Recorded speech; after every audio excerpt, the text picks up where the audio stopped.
The R.V. Wagner case was a case of sexual assault that was heard in Alberta in 2014. The judge assigned to this case, Mr. Robin Kemp, showed that he had no knowledge of sexual law in this case and had to resign shortly after. So, what is rape culture? Rape culture is an environment in which rape is prevalent and in which sexual violence against women is normalized and excused in the media and in the popular culture. Rape culture is perpetuated through the use of misogynistic language, the objectification of women's bodies, and the glamorization of sexual violence, thereby creating a society that disregards women's rights and safety. In this short presentation, Daniel and I will be impersonating the judge, Mr. Robin Kemp, and the complainant's attorney, and then we'll analyze excerpts from the transcript of the trial to look at the choice and use of language regarding sexuality. Are children taught this at school? Do they pass tests like driver's licenses? It seems a little extreme. The state of the law is as is, sir. It's all set out in the case law. Well, can you show me one of these places? It says that there is some kind of incantation that has to be gone through, because it's not the way of the birds and the bees. Well, again, sir, you have an individual who had just met the complainant. She doesn't know. No. Him, he doesn't know her either. And maybe they're both terribly promiscuous. So the judge says, are children taught this at school? Do they pass tests like driver's licenses? It seems a little extreme. All of these questions are rhetorical questions because they're asked merely for effect with no answer expected. We all know that children in elementary school don't pass tests about sexual consent, so we come back at the myth that the victim is to blame. Well, because children don't pass tests in schools on this subject.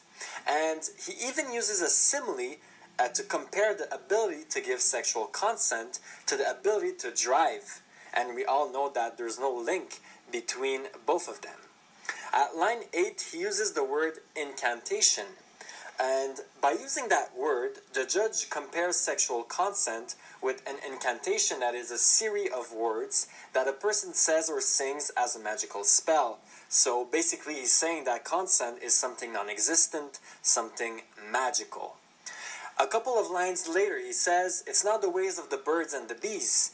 And that is an English idiomatic expression that refers to sexual intercourse, and that is usually being used when explaining sex to young children. So by using this expression in court, the judge ridiculizes the attorney's statement on what consent is. He even uses a specific choice of words. For example, at the beginning when he uses extreme, or at line 18 when he says, and maybe they're both terribly promiscuous. Terribly is an adverb that has a very negative connotation that means to emphasize the following adjective.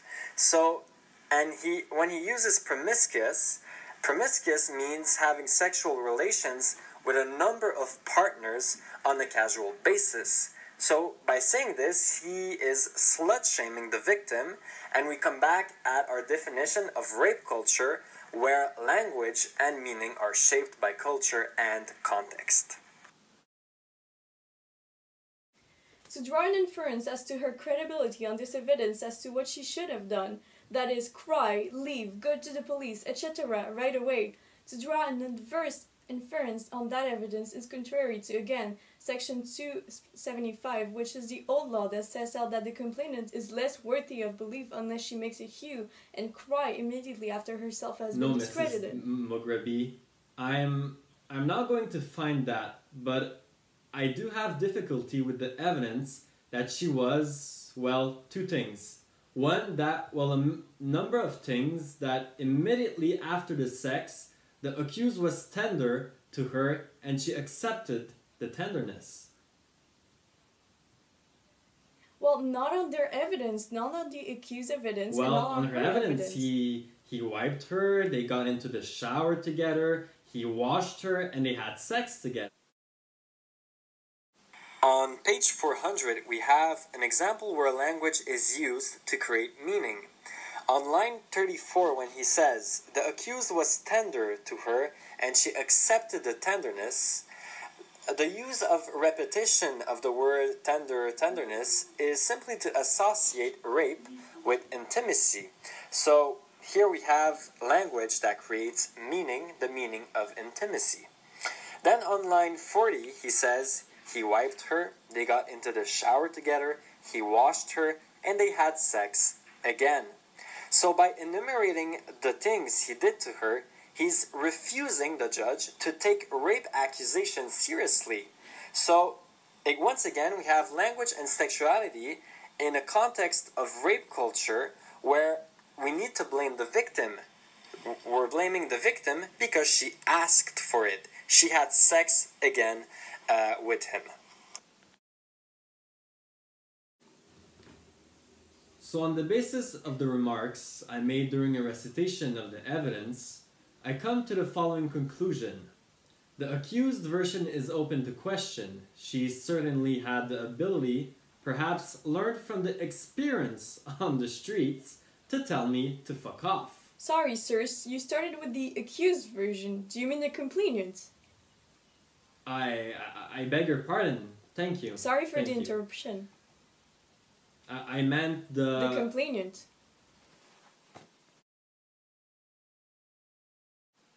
On numerous occasions during the trial, the judge refers to the complainant as the accused.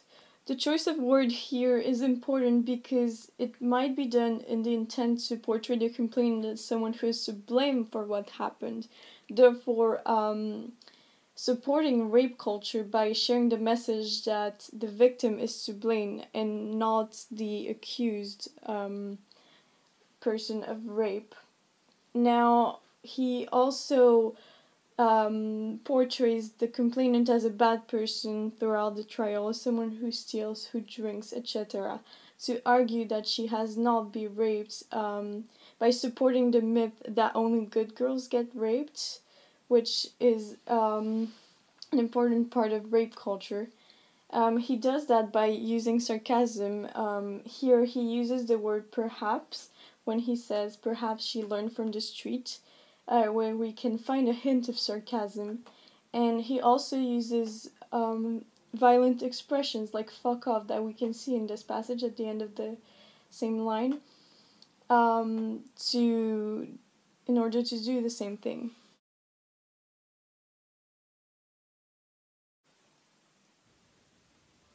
But when he was trying to insert his penis, your bottom was down in the basin. Or am I wrong? My vagina wasn't in the bowl of the basin when he was trying to have intercourse with me. Alright, which then leads me to the question, why not? Why didn't you just sink your bottom down into the basin so he couldn't penetrate you? I was drunk. And when your ankles were held together by your jeans, your skinny jeans, why couldn't you just keep your knees together? You're shaking your head. I don't know. In this passage, it's important to look at the way questions are being asked. In a negative form, for example, why not? Why didn't you? Why couldn't you? This sentence structure insinuates that the complainant could have done something to avoid what happened, therefore supporting the myth that women cannot not be raped against their wills, which is part of the rape culture, of course. Now, the repetition and the choice of the use of the word just also insinuates that it would have been simple for her to avoid getting raped when he says just sink your bottom or just keep your knees together, shaming her once again for not acting upon the situation. Now he also uses repetition when he repeats the word jeans, your skinny jeans. This comes to emphasize on the way she was dressed and on the fact, again, that she could have avoided what happened, that she could have avoided rape, which is shaming the victim, blaming the victim, and again, part of rape culture as a whole. So, in conclusion, we realize the power of words and language in the Robin Camp trial transcript, where language can be used to support rape culture and where rape culture can influence language and the choices of words in a particular context.